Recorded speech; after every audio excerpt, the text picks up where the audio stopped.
अचानक आज सुबह जब हम सारे पाकिस्तान और न्यूजीलैंड के मैच का इंतजार कर रहे थे, अचानक डिले नजर आती है कि न्यूजीलैंड की टीम की तरफ से यह दावा किया गया है कि उनके पास क्रेडिबल थ्रेट है, सिक्योरिटी थ्रेट है, इमिनेंट थ्रेट है और इसलिए वो मैच नहीं खेलेंगे, बल्कि वो सीरीज ही छोड़ के जाने का फैसला कर चुके हैं। और इतनी बड़ी एम्बेरसमेंट हमारे लिए छोड़ के चले गए हैं और मुझे समझ नहीं आ रही कि यार आप किस तरह का बड़ा डिसील कर सकते हैं जब prime minister has spoken to you at the same time. और हमारे लिए प्रॉब्लम ये होगा कि अब हम कैसे कन्विंस करेंगे दुनिया को इसके बाद। आपने तो हमें बिल्कुल जलील करके रख छोड़ा है। तो इसीलिए पाकिस्तान की इमेज का मुझे बहुत दुख हो रहा है कि पाकिस्तान का इमेज क्या जाएगा। अभी जब देखें नेबरिंग कंट्री में क्या क्या बातें होंगी। अब हमारा दुश्मन हमसे ज्यादा होशियार।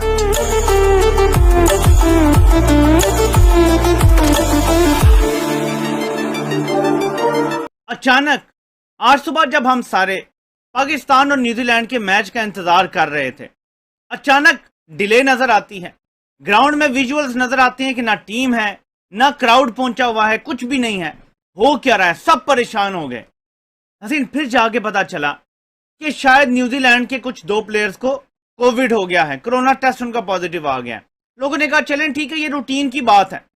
लेकिन फिर जब बात खुली तो पता चला कि न्यूजीलैंड की टीम की तरफ से यह दावा किया गया है कि उनके पास क्रेडिबल थ्रेट है, सिक्योरिटी थ्रेट है, इमिनेंट थ्रेट है और इसलिए वो मैच नहीं खेलेंगे, बल्कि वो सीरीज ही छोड़ के जाने का फैसला कर चुके हैं। भी खेलते हैं और वही बात करते हैं। ये बहुत ही छोटे दिल का मुजाहरा किया गया न्यूजीलैंड की तरफ से शुएब, क्योंकि पाकिस्तान ने तो हद्दुल इम्कान कोशिश की ये बताने की कि कोई सिक्योरिटी थ्रेट नहीं है। उन्होंने मुतमईन करने की कोशिश की, लेकिन नहीं माने न्यूजीलैंड। दुनिया के नंबर 1 इंटेलिजेंस जो ऑपरेशन कर रही है दुनिया में और यहाँ पाकिस्तान में, वो आईएसआई है।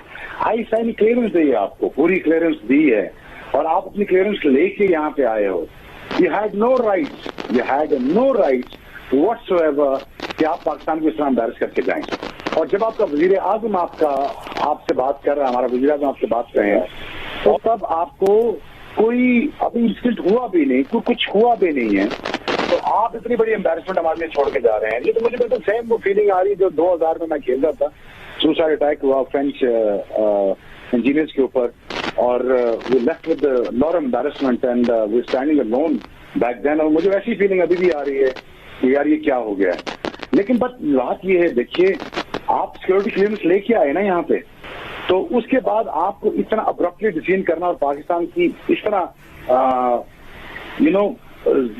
जलील होने वाली बात होगी ना बिल्कुल। तो इस तरह पाकिस्तान को एम्बैरस करना कोई मेरे ख्याल में I am not take it at all.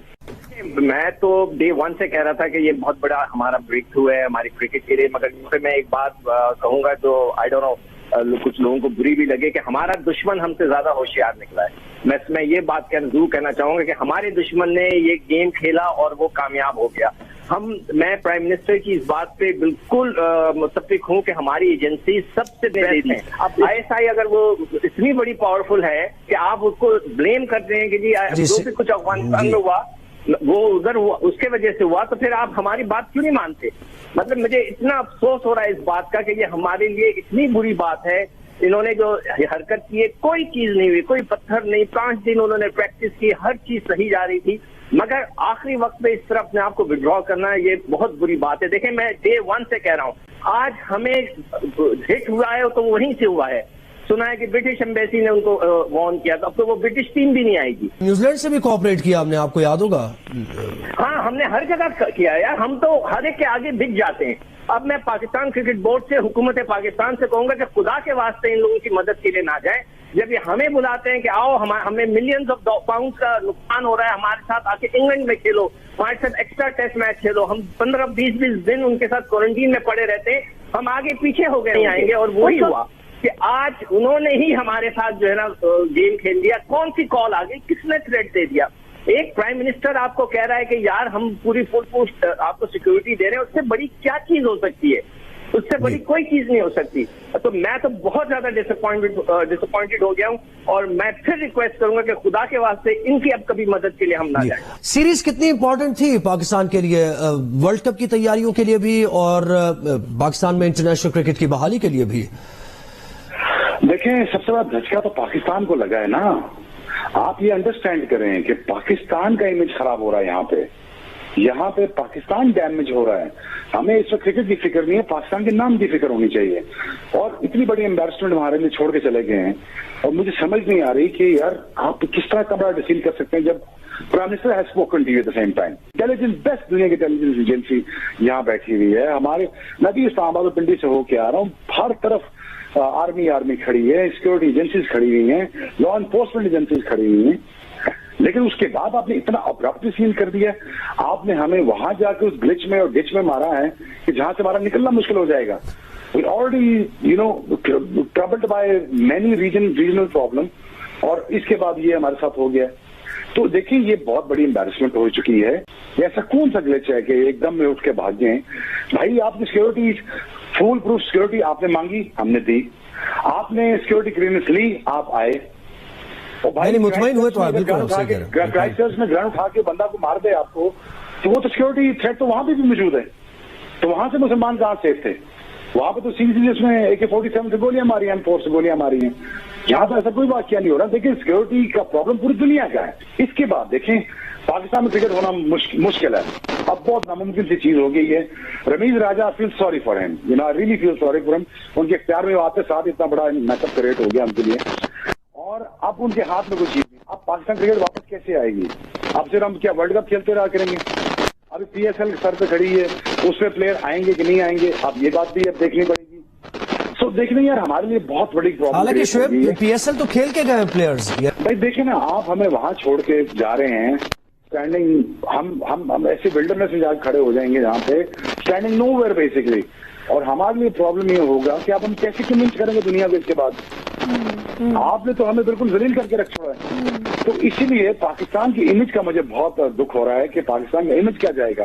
अभी जब देखें नेबरिंग कंट्री में क्या क्या बातें होंगी अब, और क्या क्या इल्जाम लगाए जाएंगे पाकिस्तान पे।